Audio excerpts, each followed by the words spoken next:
Hey, church family. Hope you're all doing well. Hope you've had a good week this week. Tonight we're going to do something a little bit different than what we normally do on a Wednesday night Bible study, and we'll talk about that in just a second. It's been 11 weeks since we've been able to open the doors of this church and allow people to come in this building to worship together. There's been very few people that have been here on Sundays to worship together, mainly the musicians, pastor, myself, and some sound technicians. And we're just thankful that this Sunday is the Sunday that we get to open the doors of the church and we get to worship together. Now you guys understand and know that this is going to look a little different, and we have a video that kind of explains our guidelines. I put that video out last week. I'm going to also show that video at the end of this Bible study tonight, or end of this midweek service. So you can hang tight if you forgot what we're doing. It'll kind of explain of what we're doing this Sunday. So just a short reminder that we're having an 11 a.m. service this Sunday. The doors will open, and you can come to church this Sunday at 11 a.m. There'll be no Sunday school and no evening service. All of the details will be listed in a video at the end of this. So stay tuned for that. If you have any questions, feel free to call the church office. You can call or text me personally. I know some of you have shared some concerns. That's fine. We totally understand that. But those of you who want to come, we're looking forward to a great day of worship this Sunday. The Hale family, Gary and Allison Hale, are missionaries to the Dominican Republic. Now, our mission team has been down there several times, or out of our church mission teams have been down there several times. And Gary and Allison are great people who love God, who are doing an amazing job in the Dominican Republic. Gary and Allison have been in the Dominican Republic since 2003. They have great ministries. Allison has a women's ministry there, as well as Gary and the church that he pastors, and they're doing some great things. They were able to come here in 2017 and be a part of our mission conference, and our church kind of grew to love them. And so Gary and Allison put out a video, I think it was last week or the week before last, to kind of update on what things are like in the Dominican Republic, and how a day-to-day activities look for them, and the way they're ministering in these different times. And so we thought it would be a great idea tonight to take that video and to show it on our Wednesday night Bible study slot, just to kind of give you an idea of what our missionaries are going through. And it gives you a better way of how to pray and how to contact and connect with these missionaries. So we're thankful for the Hale family. We're thankful for what they're doing. And you sit back and enjoy this update in this video from Gary and Allison. Well, hello, friends, family, supporters. We're the Hales, as you know, and we just wanted to take a few minutes to just share with you about what's going on here in the Dominican Republic with our family, as well as with our ministry, so that you can continue to pray for us specifically, and we appreciate that. We're in sort of a new normal right now. These are strange days, to say the least. But through it all, the Lord is giving us opportunities to minister, and it's an opportunity to meet people's physical as well as obviously their spiritual needs. And so we just thought we'd take a few minutes just to kind of share with you about life here in our ministries. We're under a stay-at-home order by the government here. Most businesses have shut down. The hotel industry is closed. A lot of people have lost their jobs, and we have the only things that are really open right now are grocery stores, banks, gas stations. We're under a mandatory curfew at 5 o'clock every evening until 6 a.m. And people who don't follow that are arrested, and they have to do trash pickup. So far we haven't. We haven't had to pick up trash. We have not had to pick up trash. We stayed in. We have obeyed the law and stayed in. But, we are allowed to go to the church. We're just not allowed to meet in groups. We're not allowed to have meetings. And so that's forced us to have to do some things online. And we're doing that in small groups in Zoom. And prayer times and things like that through using technology. Obviously it's not the same as being in person, but it's what we can do. But because of the collapsed economy and people losing their jobs, there has been a need for people for food, and there's some people who are having trouble just putting food on their plate, for providing for their family. And so the church and the ministry has been able to step in this time, and that's really been a blessing to people, and we're continuing to do that as we can.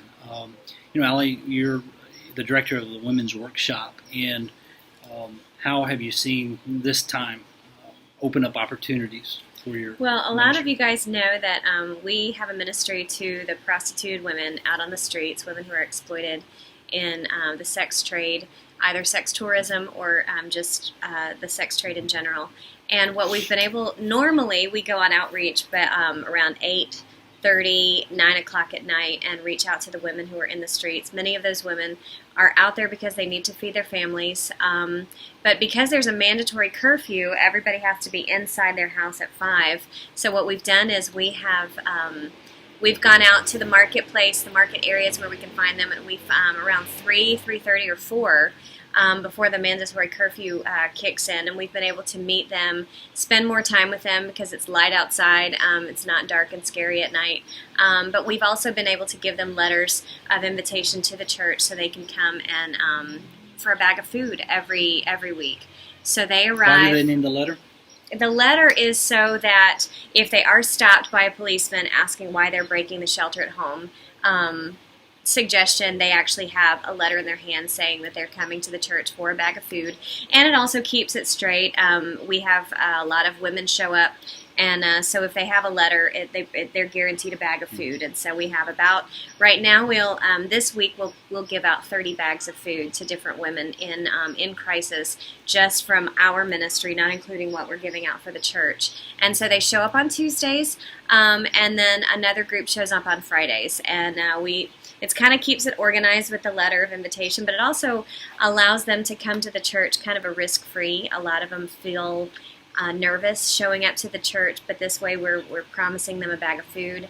We pray with them. We talk to them about their children and their family, and hopefully some of them. We actually had a woman get saved a couple of weeks ago through this, so we're thankful for that. And then she shows up on Tuesdays for discipleship. So we're still working. It looks a little bit different, but and then the workshop, the women that are already in our workshop, they show up on Fridays. They get a work basket, take home some work, bring some work back, just so they can. We're still paying a salary to them, so that's important for them to be able to keep food on their tables too. Yeah, there's quite a bit of activity still at the church, even though we're not allowed to have meetings. We're still staging food distribution from there, and the church is ministering to, I think we're close to 15 families now a week that are in need. We have a Venezuelan family, for instance, that they don't have any sort of family network here, and they've had extreme needs because they just don't have any. They're not allowed to work, and so there's other people in our church that are facing this crisis, and so the church to be able to step in and provide food is just it's really. You read the New Testament in the first churches, and you see that they were caring for the physical needs of one another. Of course, we know that everything goes back to the spiritual need that people have, but if people are going hungry, it's hard to listen to the message. And so, showing the love of Christ through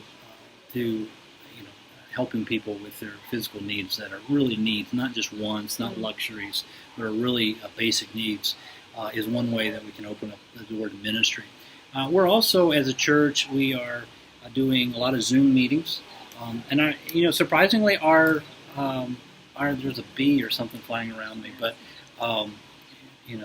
this is just natural. We're outside in our yard. Outside in our yard, and so maybe our dog will come in here and hopefully she'll pop up. Yeah, she's enjoying the grass right now. But the Zoom meetings we're having, probably the attendance is as solid as it was if they come to our house. When they come to our house. I mean, we're running about, I think, 12 the last time I counted. Last week's meeting we had about 12, and it's been holding about Good that. discussions. Good discussion, Zoom, and so that's been really encouraging. Of course, the small groups are designed to be small groups. We don't want to have 50 in a small group. That we don't define that as a small group. So having about 12, 14 is a good size. 6 to 8 couples. And so we've had great discussions, and people have been really excited about seeing each other. And there's a guy that needs to get his muffler fixed as soon as the mechanic. 2 minutes opens before curfew ends, so he needs to get home. The Zooms have been a way that we've been able to continue. We've been able to do prayer meetings. However, not everybody in our church. There are a lot of people in our church that don't have the technology, don't have the internet speed in order to do that. And so we are missing out on being able to minister in person. I think the staff is just keeping up with everybody, phone calls. We're trying to divide the list WhatsApp up. And messages. we're trying to do messaging and phone calls. We haven't had too many people that's come down with the virus in our church, but we had one lady. It was an incredible story. She was treating her elderly neighbor, who was about 80, 81 years old, and he came down with it and couldn't get him to the hospital. And the long story short of it is that they were trying to get him another neighbor was trying to get this elderly gentleman into a car and couldn't do it. And so he's standing out in the middle of this neighborhood, and he's screaming for help to help this elderly man get into the car. And this lady from our church noticed that everybody was standing out on their balconies and porches, but nobody offered to help. And so she left the safety of her home, went to help this man get into his car. And so she then came down with the virus. And so she's been quarantined for a couple of weeks. And but for her, she couldn't think of any other thing to do. I mean, this is the love of Christ compelled her to do that, and she was just upset that nobody else was going to step out and help. And so that was a powerful testimony. And that's just a lady who I think really she's a lady that just comes faithfully to church. She was actually discipled by somebody that you discipled, and so that's just ministry in everyday life. That's going on. So the church is trying to do that. We had a gentleman die in our church, a member, and they had a closed group of people that were allowed to go and be at the viewing and all that. So we sent one of our pastoral staff that had a discipleship relationship with him, and he was able to testify and share his testimony with his family. And so he's maintained contact. So it's ministry here. Ministry still goes on. We are not. The ministry is not quarantined. God is not in quarantine. The ministry still goes on, and God is still actively at work We're just in our thankful lives. to be able to take opportunities that He's provided in these different ways, whether it's via internet or just phone calls more consistently, or just the food bags to our family members in our church. And so we're thankful for those opportunities that He's given us. Yeah, and so we don't know when this is going to end. There are some drafts that are floating around that some of them say we won't be able to have public meetings again until August or September. And our people, I would say, culturally here are much more concerned about the virus. Mm-hmm.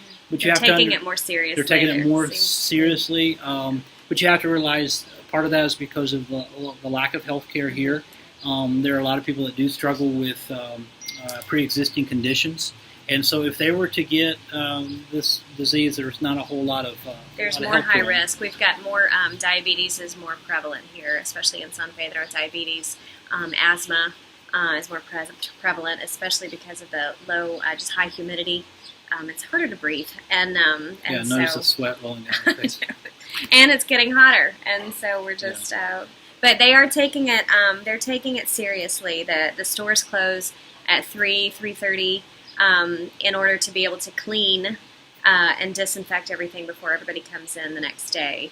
And you see everybody in the city walking around town wearing masks.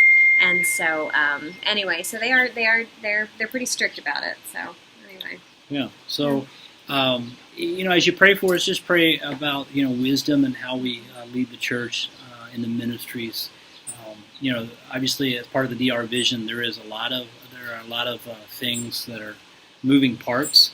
A lot of different ministries are having to adjust to this and this new normal and how to keep things going.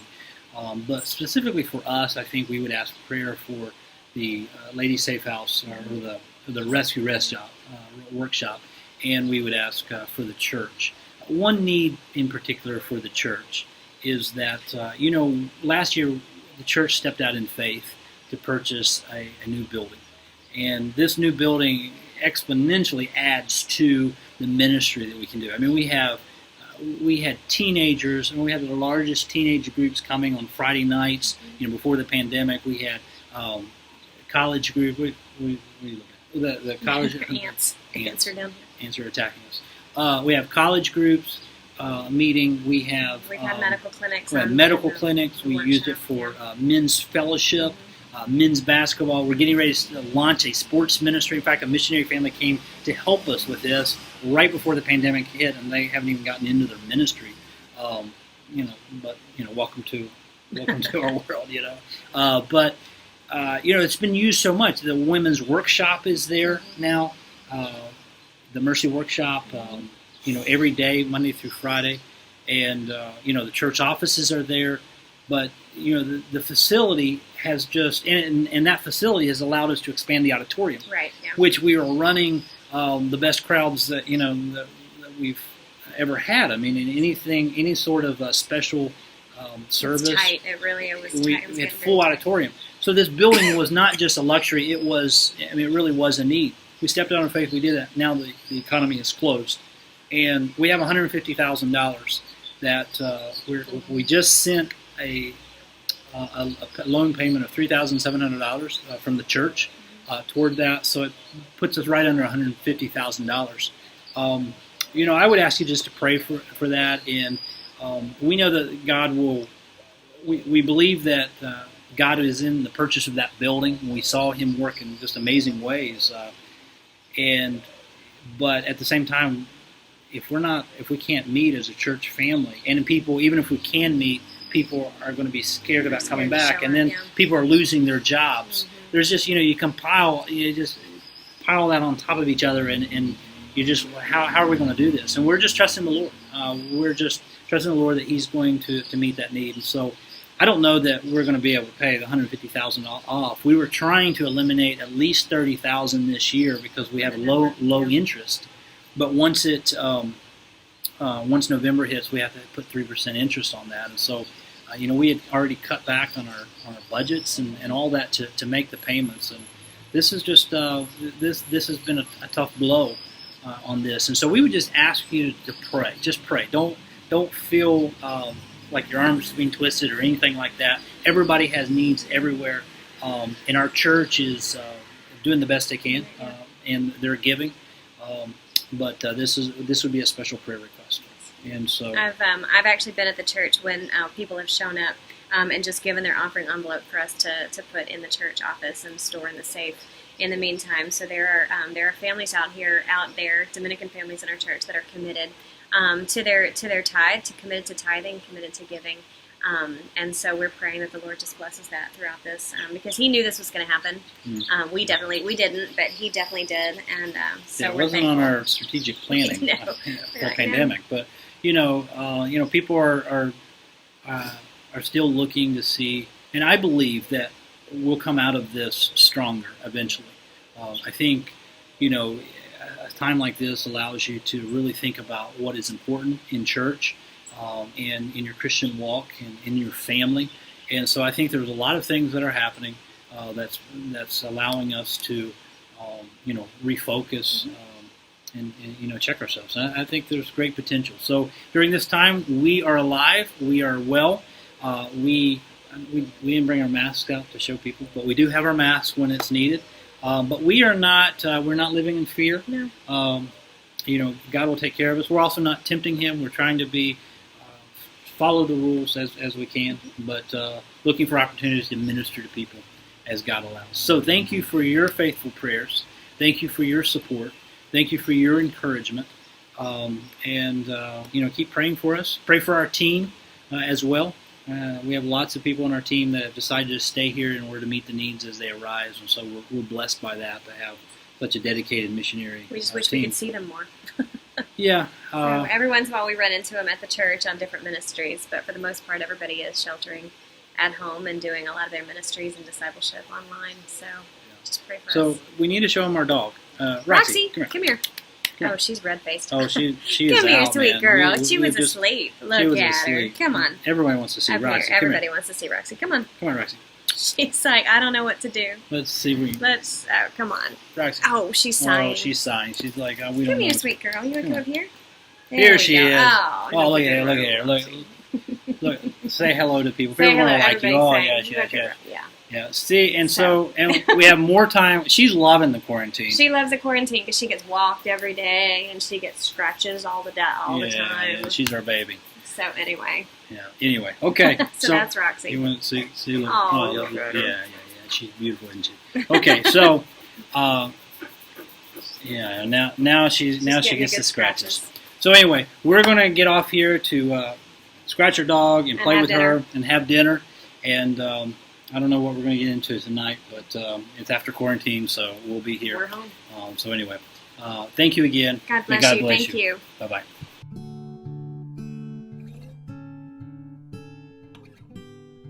Hello, church family. Hope you and your family are doing well.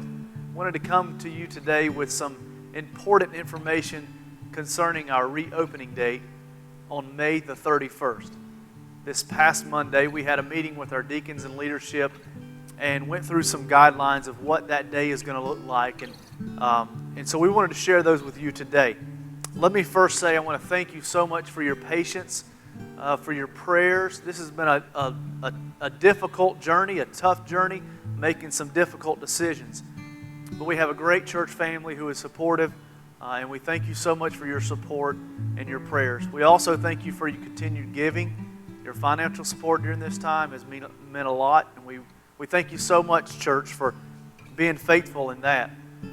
As we consider regathering and reopening here at Victory Chapel, let me go over some guidelines that we want to put in place for the safety of our people here at Victory Chapel. Let me first assure you that our buildings are being cleaned. Our custodians are doing a deep cleaning, and we'll be ready for that Sunday morning. And we'll have our buildings, our pews, everything in the building will be very, very clean and sanitized for your safety and the safety of others. We want to make this building as safe as possible for those who are coming. Now, church is going to look a little different on that Sunday than it normally looks.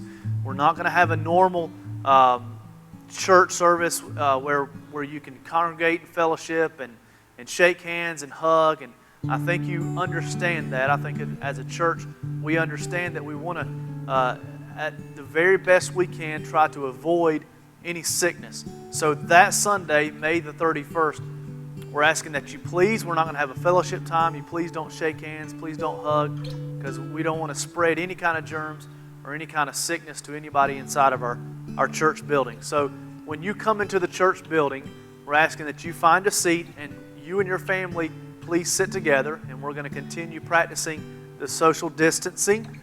So please space yourself. There will be greeters and ushers that are going to be helping with this process.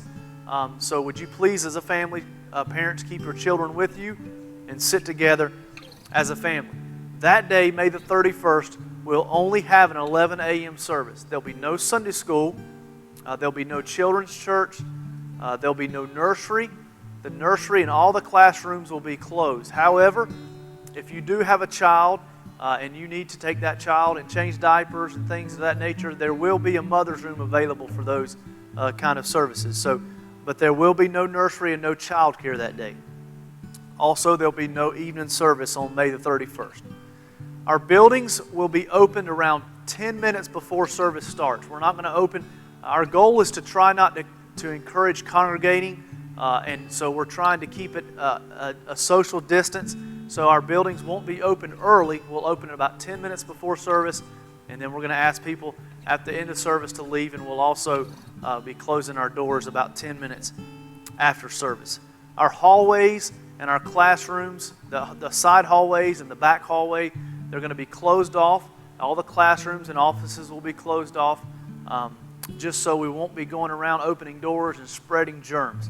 So we thank you for your support and understanding. The building, you're going to enter the building from the front of the building. So where Conestee Highway is, the 4 main doors, that's where everyone is going to enter on that day. We'll have greeters that'll be set up at other doors to remind you where you need to go.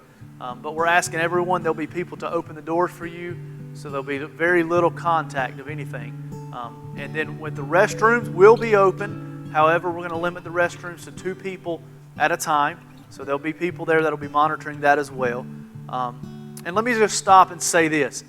If you are older or you have an underlying physical condition or you're just a little fearful of coming out in public yet, we want to say we completely understand. In fact, we want to encourage you to stay home and stay safe.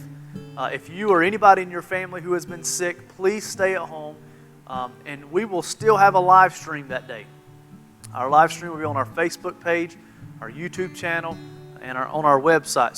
So please, don't feel pressure to come. We've already heard from some of our elderly people that they're a little scared to get out in public yet. We totally understand and we respect that. So please stay at home and stay safe. We've had some ask about face masks, and we're not requiring you to wear a face mask. However, if you feel more comfortable wearing a face mask, we are more than welcome to do that. But we're not requiring that to come to service.